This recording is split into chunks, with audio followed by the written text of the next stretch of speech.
বেরিয়ে এলো চাঞ্চল্যকর তথ্য। পুরো ঘটনার নাটকীয় মোড় এনে দিল ভারতীয় এক সেনা কর্মকর্তার ভিডিও বার্তা। मैं अशोक कुमार भारतीय सेना में एक सीनियर अधिकारी हूँ। आज मैं ऐसे मुद्दे में विचार रख रहा हूँ जो मेरे विवेक पे भारी पड़ता है।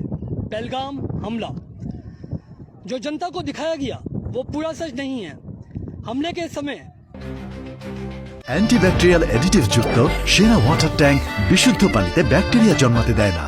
অশোক কুমার নামের এই ভারতীয় সেনা অফিসার এক ভিডিও বার্তায় দাবি করেন এটি বাইরের কোনো জঙ্গি হামলা নয়, বরং ভারতের অভ্যন্তরীণ রাজনৈতিক উদ্দেশ্য প্রণোদিত একটি পরিকল্পিত হামলা। তিনি বলেন, মিডিয়া যা দেখানো হয়েছে তার অধিকাংশই মিথ্যা। এটা আমার বিবেকে বাজছে। সত্য না বললে দেশভক্তির মানে হয় না। खुफिया जानकारी की विफलता और तत्काल मीडिया की कहानी ये सभी गंभीर सवाल खड़े करती है। अपनी सेवा के वर्षों में मैंने कई ऑपरेशन देखे हैं, लेकिन ये अलग परिस्थिति थी। ये सारे साइन ये सभी एक झूठे फॉल्स फ्लैग ऑपरेशन की संभावना की ओर इशारा करते हैं। ভিডিওতে আর উঠে আসে আহত সৈনিকরা দীর্ঘ সময় পড়ে থাকলেও তাদের উদ্ধার করতে কেউ আসেনি। এমনকি কোনো মেডিকেল টিম বা কমান্ডো দল ঘটনাস্থলে যায়নি। তার ভাষ্যমতে পুরো ঘটনাটি পূর্ব পরিকল্পিত ও রাজনৈতিক উদ্দেশ্যে ছিল। एक ऐसा हमला जो बाहर से तो आतंकवाद दिखे, लेकिन वास्तव में अंदरूनी राजनीतिक उद्देश्यों को पूरा करते हैं। सबसे ज्यादा दर्दनाक बात यह थी ওয়ার অ্যানালিস্ট নামক একটি এক্স অ্যাকাউন্ট থেকে ভিডিওটি পোস্ট করার কিছুক্ষণের মধ্যেই তা মুছে ফেলে ভারতীয় কর্তৃপক্ষ।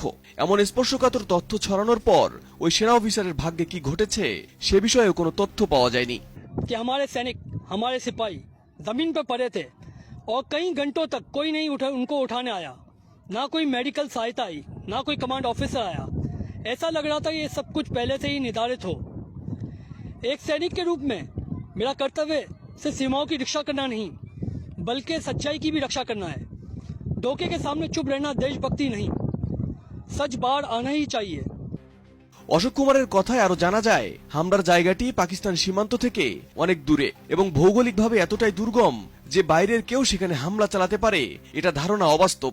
এদিকে পাকিস্তানও হামলার পরপরই কোনো তদন্ত ছাড়াই দায় চাপানোর ঘটনায় ক্ষোভ প্রকাশ করে জানায় এটি ছিল ভারত সরকারের ষড়যন্ত্র, যা তাদের উপর দোষ চাপাতে সাজানো হয়েছে। এই ঘটনায় প্রশ্ন উঠছে মোদী সরকারের ভূমিকা এবং কাশ্মীরে দীর্ঘদিন ধরে চলা দমনপীড়নের প্রকৃত রূপ নিয়েও।